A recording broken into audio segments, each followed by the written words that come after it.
Hi hello friends, ಎಲ್ಲರಿಗೂ ಕೂಡ Jeevan sir ಮಾಡ್ತಕ್ಕಂಥ ನಮಸ್ಕಾರಗಳು. ಇವತ್ತಿನ ತರಗತಿ ಏನಪ್ಪ ಅಂತಂದರೆ ಇಲ್ಲಿ ಯಾವುದೇ ಆದಂತಹ ಒಂದು ಕ್ಲಾಸನ್ನು ಹೇಳ್ತಿಲ್ಲ. ಜಸ್ಟ್ ಈಗ SSC GD ಪರೀಕ್ಷೆ ಕೆಲವೊಬ್ಬರು ಇನ್ನೂ ಕೂಡ ಬರಿತಾ ಇದ್ದೀರಾ, ಕೆಲವೊಬ್ಬರಿಗೆ ಆಲ್ರೆಡಿ ಎಕ್ಸಾಮ್ ಆಗಿದೆ. ಬಟ್ ಈಗ ಆಲ್ರೆಡಿ ಎಕ್ಸಾಮ್ ಆಗಿರ್ತಕ್ಕಂಥ ವಿದ್ಯಾರ್ಥಿಗಳು ಸುಮ್ಮನೆ ಕೂತ್ಕೊಂಡ್ಬಿಟ್ಟಿದ್ದಾರೆ. ಅವ್ರು ಏನು ಮಾಡಬೇಕು ಮತ್ತು ಇಲ್ಲಿ ಮುಂದೆ ಬರ್ತಕ್ಕಂಥ ಪರೀಕ್ಷೆಗಳು ಯಾವ್ಯಾವ ಇದ್ದಾವೆ, ಅದಕ್ಕೆ ಏನು ಮಾಡಬೇಕು ಅನ್ನೋದರ ಸಂಪೂರ್ಣ ಮಾಹಿತಿಯನ್ನು ಇವತ್ತಿನ ವಿಡಿಯೋದಲ್ಲಿ ತಿಳಿಸ್ಕೊಡ್ತಾ ಹೋಗ್ತೇನೆ. ನಿಮಗೇನಾದರೂ ಕಾನ್ಫಿಡೆನ್ಸ್ ಇತ್ತು 90+ ಮಾರ್ಕ್ಸ್ ಬರುತ್ತೆ ಅಂತ ಅಂದರೆ ಅವರಿಗೆ ಏನು ಮಾಡಬೇಕು, ನೆಕ್ಸ್ಟ್ ಇಲ್ಲಿ 90ಗಿಂತ ನಮಗೆ ಜಾಸ್ತಿ ಮಾರ್ಕ್ಸ್ ಬರೋದಿಲ್ಲ, ಬಟ್ ಫಿಸಿಕಲ್ ಆಗ್ಬೋದು, ಆದರೆ ಫೈನಲ್ ಲಿಸ್ಟಲ್ಲಿ ಬರೋಲ್ಲ ಅಂಥವ್ರಿದ್ದರೆ ಅವ್ರೇನು ಮಾಡಬೇಕು, ಮುಂದಿನ ವರ್ಷ SSC GD ಪರೀಕ್ಷೆಗೆ ಯಾವ ರೀತಿ ಪ್ರಿಪ್ರೇಷನನ್ನು ನಡೆಸಬೇಕು ಎಲ್ಲವನ್ನು ಕೂಡ ಈ ಒಂದು ವಿಡಿಯೋದಲ್ಲಿ ನಿಮಗೆ ತಿಳಿಸ್ಕೊಡ್ತಾ ಹೋಗ್ತೇನೆ. ಮೊದಲನೇದಾಗಿ ವಿದ್ಯಾರ್ಥಿಗಳೇ ಏನು ಮಾಡೋಣ ಅಂತ ಅಂದರೆ ಇಲ್ಲಿ ಬಿಲೋ 80 ಮಾರ್ಕ್ಸ್ ತೆಗೆದುಕೊಳ್ಳುವವರಿಗೆ, ಅಂದರೆ 80ಕ್ಕಿಂತ ಕಡಿಮೆ ಅಂಕ ಪಡೆದುಕೊಳ್ಳುವವರಿಗೆ ಒಂದು ಹೇಳಿಬಿಡ್ತೇನೆ ವಿದ್ಯಾರ್ಥಿಗಳೇ. ಮೊದಲನೇದಾಗಿ ಏನಪ್ಪ ಮಾಡ್ತೀವಿ ಅಂತ ಅಂದರೆ 2026 ಈಗ ಯಾವ ಮಂತ್ ನಡೀತಿದೆ ಅಂತ ಅಂದರೆ ಈಗ ಮೇ ಮಂತ್ ನಡೀತಾ ಇದೆ. ಓಕೆನಾ, ಮೇ ಮಂತ್ ನಡೀತಾ ಇದೆ.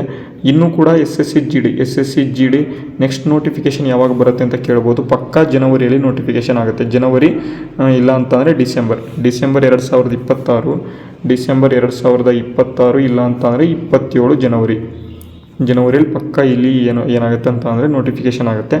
ಆ ಒಂದು ನೋಟಿಫಿಕೇಷನ್ ಆದಾಗ ಏನು ಮಾಡಬೇಕು ಅಂತಂದರೆ ನಿಮಗೇನಾದರೂ ಈಗ ಅರೌಂಡ್ 70 ಮಾರ್ಕ್ಸ್ ಬರ್ತಾ ಇದೆ. ಓಕೆನಾ, 70+ ಬರ್ತಾ ಇದೆ, ಬಟ್ ನಮಗೆ 80 ದಾಟಕ್ಕಾಗ್ತಾ ಇಲ್ಲ. ಕೆಲವೊಬ್ಬರು ಇಲ್ಲಿ 60ರಿಂದ 80 ಮಾರ್ಕ್ಸ್ ಬರ್ತಾ ಇದೆ ಅಂತ ಇಲ್ಲಿ ಹೇಳ್ತೀರಾ. ಯಾಕೆ ಅಂತಂದರೆ ಇಲ್ಲಿ ರೀಸನಿಂಗ್ 20 ಮಾರ್ಕ್ಸ್ ಮಾಡಿಬಿಟ್ರಿ ಅಂತ ಅಂದರೆ 40 ಮಾರ್ಕ್ಸ್ ಬಂದುಬಿಡುತ್ತೆ. ಮಿನಿಮಮ್ 40 ಅಂಕಗಳನ್ನ ಎಲ್ಲರೂ ಕೂಡ ಪಡ್ಕೊಳ್ತಾರೆ.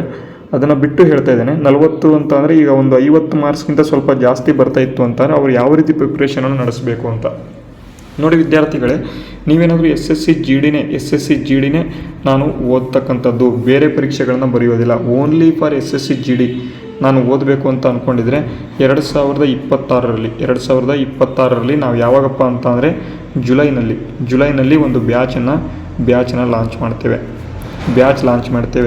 ಅದರಲ್ಲಿ ನಿಮಗೆ ಸಂಪೂರ್ಣವಾಗಿ ನಿಮಗೆ ಮ್ಯಾಥ್ಸ್ ಇರುತ್ತೆ, ರೀಸನಿಂಗ್ ಇರುತ್ತೆ, ಮತ್ತು ಇಲ್ಲಿ ಇಂಗ್ಲೀಷ್ ಇರುತ್ತೆ, GK ಇರುತ್ತೆ. ಓಕೆನಾ, ಬ್ಯಾಚ್ಗೆ ಜಾಸ್ತಿ ಅಮೌಂಟನ್ನು ಕೂಡ ನಾವೇನು ಇಡಲ್ಲ, ಬಟ್ ನಾವು ಬ್ಯಾಚ್ ಮಾಡ್ತೇವೆ. ಆ ಒಂದು ವಿದ್ಯಾರ್ಥಿಗಳಿಗೆ ನೀವು ನಮಗೆ ಹೇಳಿ, ಕಾಮೆಂಟ್ ಬಾಕ್ಸ್ ಮೂಲಕ ತಿಳಿಸಿ. ನಿಮಗೇನಾದರೂ ಇಂಥ ಬ್ಯಾಚ್ಗಳು ಬೇಕು ಅಂತ ಅಂದರೆ ಕಾಮೆಂಟ್ ಮಾಡಿ. ನಾವು ಬೇಕಾದರೆ ನಿಮಗೆ ಸಂಪೂರ್ಣವಾಗಿ ಬೇಕಾದರೆ ನೀವು ನಮ್ಮ ಒಂದು ಕೆಲವು ತರಗತಿಗಳನ್ನು GK ತರಗತಿಗಳನ್ನು ನೋಡಿ, ಇವಾಗ GK ತರಗತಿಗಳನ್ನು ನೋಡಿ ನಮ್ಮ ಒಂದು ಕಲಿಸ್ತಕ್ಕಂತಹ ಒಂದು ಗುಣ ಅಥವಾ ನಾವು ಕಲಿಸ್ತಾ ಇರೋದು ನಿಮಗೆ ಅರ್ಥ ಆಗ್ತಾ ಇದ್ರೆ ಅಂದರೆ ಮಾತ್ರ ನೀವು ಬ್ಯಾಚ್ ಮಾಡಿ ಸರ್ ಅಂತ ಕಮೆಂಟ್ ಮಾಡಿ. ಓಕೆನಾ, ಇಲ್ಲ ಅಂತಂದರೆ ಬೇಡ. ನಿಮಗೆ ಸಂಪೂರ್ಣವಾಗಿ ನಾನು ಮ್ಯಾಥ್ಸ್ ಹೇಳ್ಕೊಡ್ತೇನೆ, ರೀಸನಿಂಗ್ ಹೇಳ್ಕೊಡ್ತೇನೆ, GK ಹೇಳ್ಕೊಡ್ತೇನೆ, ಮತ್ತು ಇಂಗ್ಲೀಷ್ ಹೇಳ್ಕೊಡ್ತೇನೆ. ಓಕೆನಾ, ನಾನೇ ಖುದ್ದಾಗಿ ಹೇಳ್ಕೊಡ್ತೇನೆ. ಯಾಕೆ ಅಂತ ಅಂದರೆ ನನಗೆ ಗೊತ್ತಿದೆ SSCನಲ್ಲಿ ಜಾಬ್ ಯಾವ ರೀತಿ ಪಡ್ಕೋಬೇಕು ಅಂತ ನನಗೆ ಗೊತ್ತಿದೆ. 8 ಹುದ್ದೆಗಳನ್ನು ಪಡೆದಿರ್ತಕ್ಕಂಥವನಿದ್ದೀನಿ. ಅದಕ್ಕಾಗಿ ಏನು ಓದಬೇಕು, ಏನು ಬಿಡಬೇಕು ಎನ್ನುವುದು ಗೊತ್ತಿದೆ. ಅದಕ್ಕೂ ಮುಂಚಿತವಾಗಿ ನೋಡಿ ವಿದ್ಯಾರ್ಥಿಗಳೇ, ಇದು ನನ್ನ ಬಗ್ಗೆ ಅಂದರೆ ಟೋಟಲ್ ಆಗಿ ನಮ್ಮ ಬಗ್ಗೆ, ನಮ್ಮ ಒಂದು ಚಾನಲ್ನ ನಿಮ್ಮ ಒಂದು ಹೋಸ್ಟ್ 2 ಚಾನಲ್ಗಳ ಒಂದು ಹೋಸ್ಟ್ ಇದ್ದೇನೆ, ಸಕ್ಸಸ್ ಟಾಕ್ ಜೀವನ್ ಮತ್ತು ಎಕ್ಸಾಮ್ ಇನ್ ಕನ್ನಡ ಅಂತ. ಈ 2 ಚಾನಲ್ಗಳ ಹೋಸ್ಟಾಗಿ ನಾನು ಈಗ ಕಾರ್ಯವನ್ನು ನಿರ್ವಹಣೆ ಮಾಡ್ತಾ ಇದ್ದೇನೆ. ಸಕ್ಸಸ್ ಟಾಕ್ ಜೀವನಲ್ಲಿ 120 ಅಂದರೆ 1,20,000ಕ್ಕೂ ಅಧಿಕ ಸಬ್ಸ್ಕ್ರೈಬರ್ಸ್ ಇದ್ದಾರೆ. ಅದರಲ್ಲಿ ಎಕ್ಸಾಮ್ ಇನ್ ಕನ್ನಡದಲ್ಲಿ 60,000ಕ್ಕೂ ಅಧಿಕ ಸಬ್ಸ್ಕ್ರೈಬರ್ಸ್ ಇದ್ದಾರೆ. ನೀವೇನಾದರೂ ಸ್ಟೇಟ್ ಗೌರ್ಮೆಂಟ್ಗೆ ಓದ್ತಾ ಇದ್ರಿ ಎಕ್ಸಾಮ್ ಇನ್ ಕನ್ನಡ ಫಾಲೋ ಮಾಡಿ, ಸೆಂಟ್ರಲ್ ಗೌರ್ಮೆಂಟ್ ಓದ್ತಾ ಇದ್ರಿ ಸಕ್ಸಸ್ ಟಾಕ್ ಜೀವನ್ ಫಾಲೋ ಮಾಡಿ. ಓಕೆನಾ, ನಿಮಗೆ ನೋಡ್ಬೋದು, ಇದನ್ನು ಬೇಕಾದರೆ ಒಂದ್ಸಲಿ ಓದಿ, ನಿಮಗೆ ಮೋಟಿವೇಶನ್ ಆಗುತ್ತೆ. ನಾವು 8 ಹುದ್ದೆಗಳನ್ನು ಯಾವ ರೀತಿ ಪಡ್ಕೊಂಡೆ, ನಾನು ಏನು ಮಾಡಿದ್ದೇನೆ, ಏನನ್ನ ಪದವಿಯನ್ನು ಪಡ್ಕೊಂಡಿದ್ದೇನೆ ಎಲ್ಲವೂ ಕೂಡ ಇಲ್ಲಿ ಇದೆ. ಓಕೆನಾ, ಈಗ ಡೈರೆಕ್ಟಾಗಿ ನಂತರ ಏನಪ್ಪ ಇಂಪಾರ್ಟೆಂಟ್ ಅಂತ ಅಂದರೆ ನಾನು ಈಗ ಹೇಳಿದೆ 60 ಅಥವಾ 70 ಸ್ಕೋರ್ ಮಾಡಿರತಕ್ಕಂಥ ವಿದ್ಯಾರ್ಥಿಗಳು ಯಾರಿದ್ದೀರ ಅವರಿಗೆ ಒಂದು ಬ್ಯಾಚನ್ನು ಲಾಂಚ್ ಮಾಡ್ತೇನೆ. ನೀವು ಬೇಕಾಗಿತ್ತು ಅಂತ ಅಂದರೆ ಕಮೆಂಟ್ ಮಾಡಿ. ಓಕೆನಾ, ನೆಕ್ಸ್ಟ್ ಅದಾದ ಬಳಿಕ ಈಗ ನಮಗೆ ಆಲ್ರೆಡಿ ಈಗ ಈ ವರ್ಷ ಕ್ಲಿಯರ್ ಆಗುತ್ತೆ ಸರ್, ಅಂದರೆ 90 ಅಂಕ ಅಂತೂ ಬಂದೇ ಬರುತ್ತೆ. ಅರೌಂಡ್ 85 to 90 ಬರುತ್ತೆ, 85ರಿಂದ 90 ಬರುತ್ತೆ, ಇಲ್ಲ ಅಂತ ಅಂದರೆ 80ರಿಂದ 90 ಬರುತ್ತೆ. ಫಿಸಿಕಲಿಗೆ ಅಂತೂ ಪಕ್ಕ ಸೆಲೆಕ್ಟ್ ಆಗ್ತೀವಿ ಸರ್ ಅಂತಕ್ಕಂಥವ್ರು ವಿದ್ಯಾರ್ಥಿಗಳೇ ನೋಡಿ. SSC GD ಎಕ್ಸಾಮ್ ಮುಗಿಯೋದು ಯಾವಾಗ, 30 ಮೇಗೆ ಎಕ್ಸಾಮ್ ಮುಗಿಯುತ್ತೆ. ಬಟ್ ನಿಮಗೆ ಫಿಸಿಕಲ್ ಯಾವಾಗಿರುತ್ತೆ, ಇಲ್ಲಿ ಸ್ವಲ್ಪ ಇಲ್ಲಿ ನಿಮಗೆ ಅರೌಂಡ್ ಒಂದು 2 months ಟೈಮ್ ಕೊಡ್ತಾರೆ. 2 months. ಓಕೆನಾ, 2 months ಟೈಮ್ ಕೊಡ್ತಾರೆ ನಿಮಗೆ. ಅರೌಂಡ್ ಈಗ ಮೇ ಮುಗೀತು, ಎಕ್ಸಾಮ್ ಮುಗೀತು ಅಂತ ಅಂದರೆ ನಿಮಗೆ ಕೀ ಆನ್ಸರ್ ಬಿಡ್ತಾರೆ ಇವರು. ಕೀ ಆನ್ಸರ್ ಬಿಡಬೇಕು. ಕೀ ಆನ್ಸರ್ ಬಿಟ್ಟ ನಂತರ ಫೈನಲ್ ಕೀ ಆನ್ಸರನ್ನು ಬಿಟ್ಟ ನಂತರ ಏನು ಮಾಡ್ತಾರೆ ಅಂತ ಅಂದರೆ 1:5 ಲಿಸ್ಟನ್ನು ತೆಗಿತಾರೆ. ಯಾಕಪ್ಪ ಅಂತ ಅಂದರೆ ಇಲ್ಲಿ ಫಿಸಿಕಲ್ಗಾಗಿ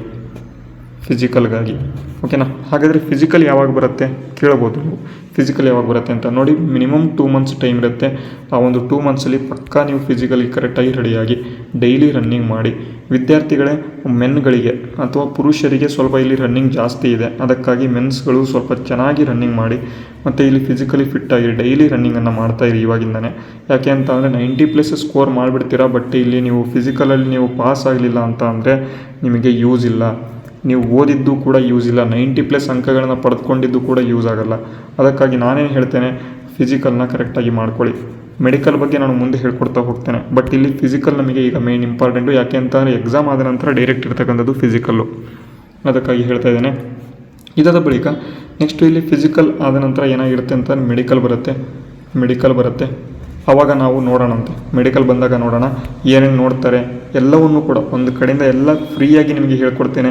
ಏನನ್ನು ಯಾವ ರೀತಿ ಇರಬೇಕು. ಬೇಕಾದರೆ ನಾನು ಒಬ್ಬ ಸೆಲೆಕ್ಟೆಡ್ ಆಗಿರ್ತಕ್ಕಂಥ ಒಬ್ಬ ಹುಡುಗನನ್ನು ಏನು ಮಾಡ್ತೇನೆ ಅಂತ ಅಂದರೆ ಕರೆದುಕೊಂಡು ಅವ್ರು ಮೆಡಿಕಲಲ್ಲಿ ಏನೇನು ಚೆಕ್ ಮಾಡಿದರು ಎಲ್ಲವನ್ನು ಕೂಡ ನಾನೇನು ಮಾಡ್ತೇನೆ ನಿಮಗೆ ತಿಳಿಸ್ಕೊಡ್ತಾ ಹೋಗ್ತೇನೆ. ಓಕೆನಾ.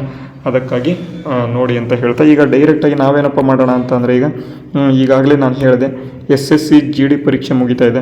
ಏನಾದರೂ ನೀವು ಬೇರೆ ಪರೀಕ್ಷೆಗಳಿಗೆ ಏನು ಬರೀಬೇಕು ಅಥವಾ ಇಲ್ಲಿ RRB ಗ್ರೂಪ್ ಡಿ ಪರೀಕ್ಷೆಯನ್ನು ಹಾಕಿದರೆ ನೀವು ಕಮೆಂಟ್ ಮಾಡಿ, ತರಗತಿಗಳನ್ನು ನಾವು ಮಾಡಿಕೊಡ್ತೇವೆ. ಓಕೆನಾ. ನಿಮಗೆ ತರಗತಿಗಳು ಬೇಕು ಅಂತ ನಾವು ಖುದ್ದಾಗಿ ಮಾಡಿಕೊಡ್ತೇವೆ. ನಿಮಗೆ ಬೇಕು ಅಂತ ನೀವು ಕಮೆಂಟ್ ಮಾಡಬೇಕು, ಅಲ್ಲಿ ತನಕ ನಾವು ಮಾಡಲ್ಲ. ಓಕೆನಾ. ನೆಕ್ಸ್ಟು ಇಲ್ಲಿ ಅದಾದ ಬಳಿಕ ನೆಕ್ಸ್ಟು ಇಲ್ಲಿ ಅಗ್ನಿವೀರ್ ಎಕ್ಸಾಮ್ಗಳು ಜೂನ್ 1ರಿಂದ 15 ತನಕ ಎಕ್ಸಾಮ್ ಇದೆ. ಆ ಒಂದು ಅಗ್ನಿವೀರ್ ಪರೀಕ್ಷೆಗೆ, ಆರ್ಮಿ ಪರೀಕ್ಷೆಗೆ ನಿಮಗೇನಾದರೂ ಕ್ಲಾಸಸ್ಗಳು ಬೇಕು ಅಂತ ಅಂದರೆ ಅವರು ಕೂಡ ನೀವು ಕಾಂಟ್ಯಾಕ್ಟನ್ನು ಮಾಡ್ಬೋದು, ಕಮೆಂಟನ್ನು ಮಾಡ್ಬೋದು. ಓಕೆನಾ. ಇವತ್ತಿನ ವಿಡಿಯೋದಲ್ಲಿ ನಿಮಗೆ ಇಷ್ಟನ ಮಾಹಿತಿಗಳನ್ನು ತಿಳಿಸ್ಕೊಟ್ಟಿದ್ದೇನೆ. ಆಲ್ಮೋಸ್ಟ್ ನಿಮಗೆ ಸಂಪೂರ್ಣವಾಗಿ ಮಾಹಿತಿಗಳನ್ನು ಕೊಟ್ಟಿದ್ದೇನೆ ಅಂತ ಅಂದ್ಕೊಂಡಿದ್ದೇನೆ. ಇನ್ನೂ ಕೂಡ ಇದೇ ರೀತಿ ನಿಮಗೆ ಮಾಹಿತಿಗಳು ಬೇಕು ಅಂತ ನಮ್ಮ ಚಾನಲನ್ನು ಸಬ್ಸ್ಕ್ರೈಬ್ ಮಾಡಿ. ಅದೇ ರೀತಿ ಯಾರು ಸಬ್ಸ್ಕ್ರೈಬ್ ಮಾಡ್ಕೊಂಡಿಲ್ಲ ಅಂತ ಅಂದರೆ ಸಬ್ಸ್ಕ್ರೈಬ್ ಮಾಡ್ಕೊಳ್ಳಿ. ವಿಡಿಯೋಗೆ ನಾನು ಲೈಕ್ ಮಾಡೋದಕ್ಕೆ ಯಾವತ್ತೂ ಹೇಳೋದಿಲ್ಲ, ಇವತ್ತು ಹೇಳ್ತಾ ಇದ್ದೇನೆ ಲೈಕ್ ಮಾಡಿ ಅಂತ. ಯಾಕೆ ಅಂತ ಈ ಒಂದು ವಿಡಿಯೋದಲ್ಲಿ ನಿಮಗೆ ಸಂಪೂರ್ಣವಾಗಿ ಹೆಚ್ಚಿನದಾಗಿ ಮಾಹಿತಿ ಕೊಟ್ಟಿದ್ದೇನೆ, ಯಾವ ಎಕ್ಸಾಮ್ಗೆ ಓದಬೇಕು, ಏನು ಮಾಡಬೇಕು ಅಂತ. ಈಗ ಇವತ್ತಿನ ವಿಡಿಯೋನ ಮುಗಿಸೋಣ. ಮುಂದಿನ ವಿಡಿಯೋದಲ್ಲಿ ಸಿಗೋಣ. ಜೈ ಹಿಂದ್, ವಂದೇ ಮಾತರಂ.